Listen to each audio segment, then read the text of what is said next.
Hey, good afternoon, everybody. It's been a few days since I haven't recorded a video. The main reason for that is because the weather has not been the best, and also there is not many things to do. All the things that I needed to do, I have already done it.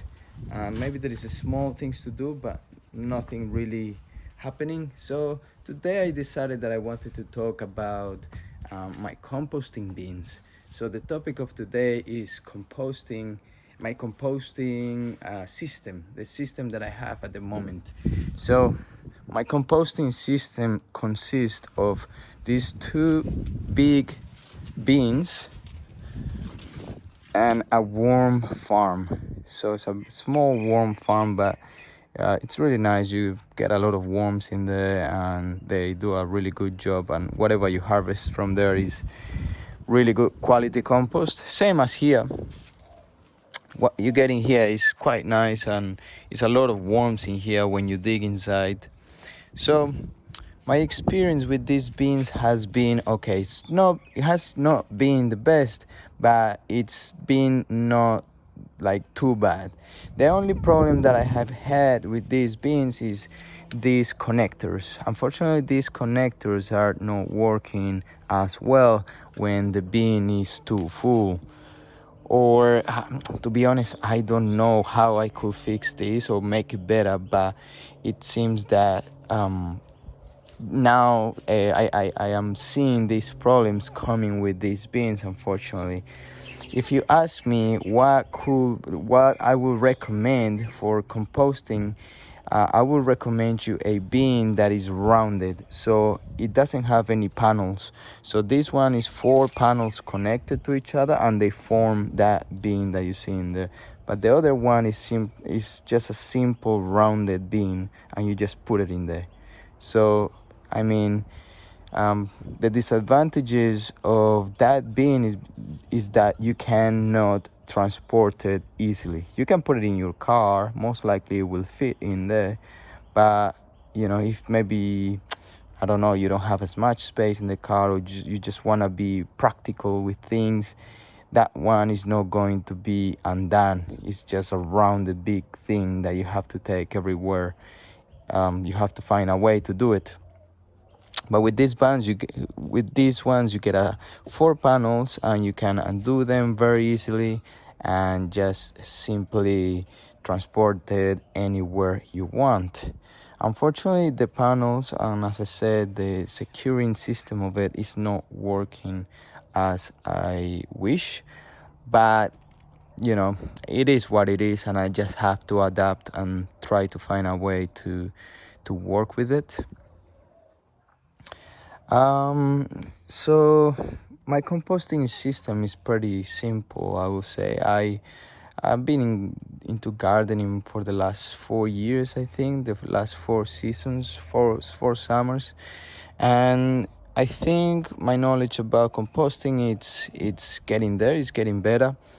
I wish I knew more stuff, but at the moment I think I'm doing a good job. It's simply composting don't have any complicated think about it. It's just knowing a little bit of the balance of what you put on your beans. So you should have a good mix of greens and browns. So the browns are things that are dry, such as these, or carton, even like these dry bean pots. Soil, it's brown stuff, so dry stuff. And then we got the green stuff, which is the kitchen scraps, such as these. Usually they are wet and they contain a lot of nitrogen. So a good mix, maybe a range of 50-50. Some people say 50-50 of each. Some people say 60 browns and 40 greens. So it all depends who you ask to, but I think the safest, or like the one that I will go for, is 50-50, because I noticed that there is a lot of greens happening, but I don't have as many browns. It also depends on the season, but most of the time I get a lot of greens, so it's mostly the kitchen scraps that we get from cooking. So, but as I said, it all depends on what you want. Sometimes it's not such a big deal to have more greens than browns. To me, I can break it down eventually and find a way to filter it. So I got a very useful tool. I'll show you really quick. If you are new into the channel, if you are not, this is probably something that you have seen before. This works really simple. You just grab a bit of compost and this,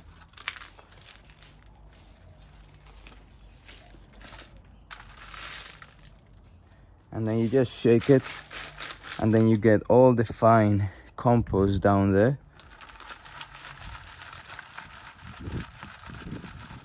And then whatever is too big, and it depends what you want to plant, but usually you want to get rid of all the big pieces and maybe put it to compost again to finish composting, or I don't know, whatever you want to do with it. Sometimes I add it to the soil anyway because the plants in there are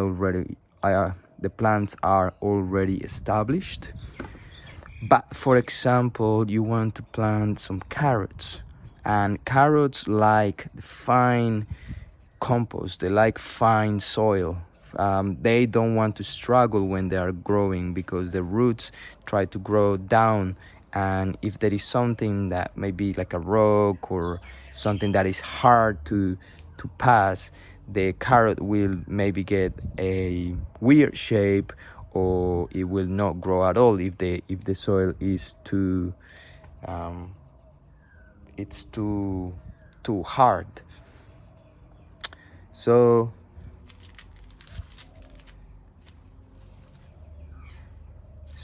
yeah, I would recommend using this tool. Very useful. It's quite cheap. You can go to Bunnings and buy the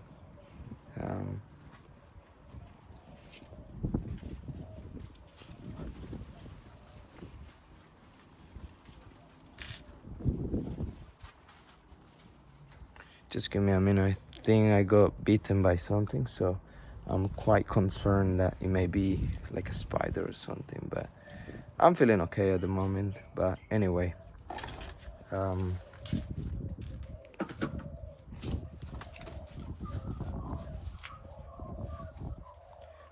so composting is really useful. You can save a lot of money because everything that you can get from here, you can eventually use it in the garden and grow plenty of good stuff with this compost. Instead, like if you are buying the compost from every Bunnings, is gonna be a little bit more expensive, so you want to avoid using compost that you buy from the shops, and you save money just by creating your own compost. And you also know where everything comes from because you will be the one putting everything together. So if you buy organic food, you will get organic kitchen scraps. If you get the carton, you know what carton you are putting in there. I usually like to use clear carton just like this, but sometimes I get a little bit of this plastic. I think it's okay, but I will prefer, if I was you, I would not use this type of cartons, but I'm doing it at the moment. I think it's okay, so hopefully it's like that. But so yeah, just with compost, it's all about patience as well. So if you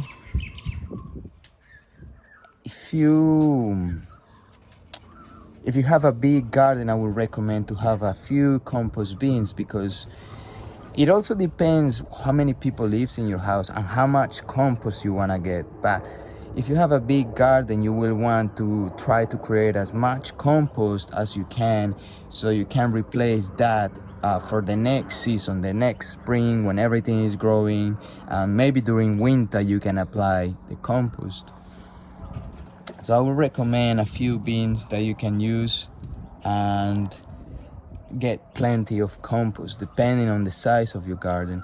If you have something small, maybe just like herbs, or a container with herbs, or something small, something that don't require too much maintenance, I would definitely recommend some worm farm. So as you can tell, this one is a small one. It's not too big in size, and you get very good quality compost from there. You get all the kitchen scraps. You can also get the worm leachate, which is all the water that drips down. So when you have to water these once in a while, the worms like the humidity and the wet compost, and they like to live in there. So all of that water drips down and becomes leachate, and all of that water, all of that liquid has a lot of good benefits, because it got minerals, it got bacteria, good bacteria, it got the worm castings.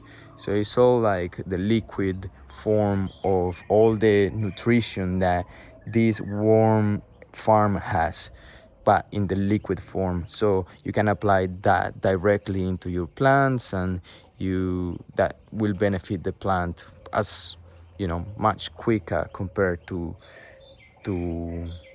compost. So it's a more direct way um, to to help your plants. So I would recommend that one if you have a small setting, but otherwise go for bigger bins just like this. These bins are um, got a lot of content in there. It can hold a lot of soil in there, except because it becomes undone. That's the only problem, but otherwise the quantity is just perfect for me. I got a bit of an area here to plant, so I got probably 1, 2, 3 square meters in here. 4, 5, 6, 7, 8, 9, 10. I probably have 10 square meters to grow stuff, I mean soil wise. But I got more space here, for example, for all these vines and long plants that grows in this part, such as the pumpkins. So, but talking about soil area, is only like 10 square meters, and that's not much, to be honest. I wished I had more. Unfortunately, this is not my house, but hopefully one day I will be purchasing a property that has plenty of space to plant and grow stuff in there. But at the moment I got this, and if this was my house, I will remove all of this concrete and use that for growing. And also I will remove all these plants here and use that for growing stuff as well. Pretty much all this space I will have it as a place to grow stuff. And most likely this will be all covered by pine mulch. So pine mulch seems to be the best, because it takes a while to decompose, and also it suppresses all the weeds, so nothing can grow in there except if you allow it. So in the case that I will have this entire space covered by pine mulch, then if I decide to have a bed in there, I will just like remove all that mulch and start a bed in that part of the garden, and from there I will start building my space. So designing the space, because at the beginning it's a little bit hard, but once you have like the base of it, which I believe is just building the soil from zero, and then from there you will decide what you want to to plant and what space to use on it. So it all depends on so many things. But anyway, this compost is great, so give it a try. If you already have a garden and you are still buying your compost from the shops, it's not bad. I think there is good quality brands that I sometimes buy for compost, worm castings, fertilizers, um, dynamic lifter, all of this kind of stuff. Some of them helps the garden a lot, but most of the good nutrition that I get is from here, from these compost bins. So having compost is the best way to replenish and to feed the soil. So if you are new into gardening, you may not have heard about this, but you are actually supposed to feed the soil. So think about the soil as a big web of fungus and insects and nutrients. So apparently the fungus lives down there. So if you build that fungus world, the fungus will connect with the plants, with the roots of the plants. So apparently there is one called the mycelium will attach to the plant and they will trade nutrition. So the plant will provide some sugars for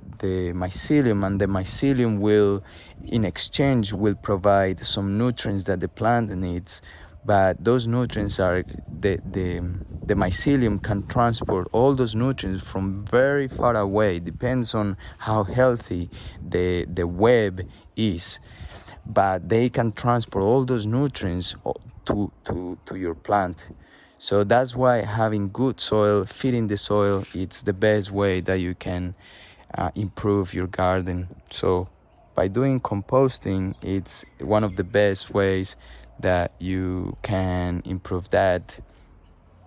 So yeah, mycelium, very interesting topic. Go on the web and find some more information about it.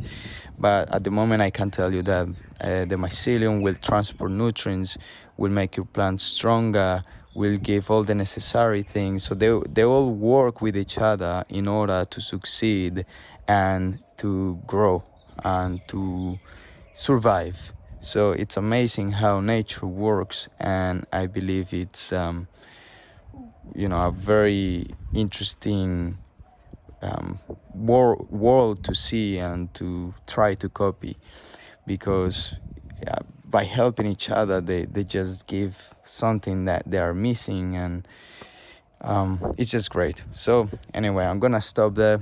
I'm mumbling a little bit, but it doesn't matter. I know it could be an interesting topic, it may be not, but unfortunately my corn had a few problems in the last few days. So this is pretty much the end of the video about composting and the beans and all my advice about this topic. Now I'm gonna tell you a little bit of what's happening in the garden really quick, because I haven't been here for a while. So the last few days, unfortunately, there was a lot of wind and all this corn. So this one, I think this one was still there. So most of the corn was like falling down. So they actually fell here all along this part, and I had to pick it up and put it back. So I don't know the health of the corn at the moment, but unfortunately it seems like it may have suffered a little bit, and as you can see, it's a little bit loose. But fortunately, it's holding itself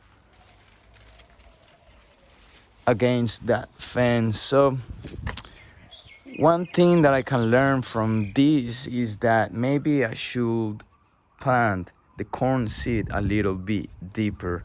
So maybe around 5 centimeters down, or maybe even more. I don't know, because the roots of these plants look very strong. But I don't know what happened with this one. It's probably this part here. Oh, sorry. Maybe this part here. I don't know. some part in the corn just gave up and it folded, but it seems like now it's attached again. I don't understand, but yeah, probably planting the seed a little bit deeper. If you know anything about the topic, please feel welcome to give me some advice on how to manage corn and the winds. Pumpkins are growing a lot. As you can see, it's been already like a week since I made a video, and look at this pumpkin plant. It's just going nuts. The other ones are still small, but I'm sure they will eventually become a little bit bigger and hopefully produce some pumpkins, because it's a little bit late on the season for pumpkins, but I'm hopeful they will come. So anyway, everything else, it's I don't know if you have noticed, but I have been applying a little bit of mulch on pretty much everything, because now we are still in summer and I wanted to save some water, and I wanted the soil to be good and healthy, so I decided to put some mulch, and as you can see, the bottom of it is gonna look really nice and moist. So mulch, one of my favorite things to apply in the garden. There is a few videos where I talk about mulch, so go and have a look around. Tomatoes looking nice and big. Some of them are still growing. Hopefully the possums don't eat it, or the rats. They love tomatoes, I guess. They are still green, so. But anyway, herbs looking good too. Everything it's all right. I just need to go on water. And the last thing for today and for this video is the watermelons. Watermelons are growing strong as well. I'm hoping the season stays warm for a while, for a little bit longer, so they can finish developed just the same as the pumpkins, because the summer this year was too cold. Unfortunately, it didn't feel like summer at all. But anyway, hopefully it all grows well. And thank you everyone for watching. If you enjoy the content of the channel, please don't forget to subscribe. If you like the video, please give it a like. It will help my channel to grow, and share it with someone that you think will benefit from this information. And that's all for today. I'll see you on the next video. Ciao.